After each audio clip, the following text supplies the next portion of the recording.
ಬೈಲಹೊಂಗಲ ಪಟ್ಟಣದ ಸೋಮವಾರಪೇಟೆಯಲ್ಲಿ ಶನಿವಾರ ಸಂಜೆ ನಡೆದ ಅಪಘಾತದಲ್ಲಿ ಮೂವರು ಗಂಭೀರವಾಗಿ ಗಾಯಗೊಂಡಿದ್ದಾರೆ. ರಭಸವಾಗಿ ಬಂದ ದ್ವಿಚಕ್ರ ವಾಹನ ಸವಾರನು ಮೊದಲು ಸಂತೆ ಮಾಡುತ್ತಿದ್ದ ಶಿವಪ್ಪ ಉಡಿಕೇರಿ ಅವರಿಗೆ ಡಿಕ್ಕಿ ಹೊಡೆದು ಬಳಿಕ ಕಾಯಿಪಲ್ಯ ಮಾರುತ್ತಿದ್ದ ವಕ್ಕುಂದ್ ಗ್ರಾಮದ ಗೌರವ ತೋಟಗಿ ಹಾಗೂ ಸಿದ್ದಪ್ಪ ಕಾರಗಿ ಅವರಿಗೆ ಡಿಕ್ಕಿ ಹೊಡೆದಿದ್ದಾನೆ.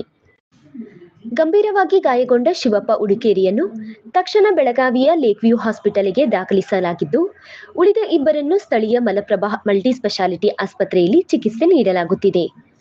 ಅಪಘಾತಕ್ಕೆ ಕಾರಣವಾದ ದ್ವಿಚಕ್ರ ವಾಹನ ಸವಾರನನ್ನು ಬಸವ ಸರ್ಕಲ್ ನಿವಾಸಿ ಮೆಹಬೂಬ್ ಸಾಬ್ ಗೈಬೂ ಸಾಬ್ ಜಮಖಂಡಿ ಎಂದು ಗುರುತಿಸಲಾಗಿದೆ. ಈ ಕುರಿತು ಬೈಲಹೊಂಗಲ ಪೊಲೀಸ್ ಠಾಣೆಯಲ್ಲಿ ಪ್ರಕರಣ ದಾಖಲಾಗಿದೆ. ಘಟನೆಯ ವಿಡಿಯೋ ಸಾಮಾಜಿಕ ಜಾಲತಾಣಗಳಲ್ಲಿ ವೇಗವಾಗಿ ವೈರಲ್ ಆಗಿದ್ದು, ಪಟ್ಟಣದಲ್ಲಿ ಚರ್ಚೆಗೆ ಕಾರಣವಾಗಿದೆ.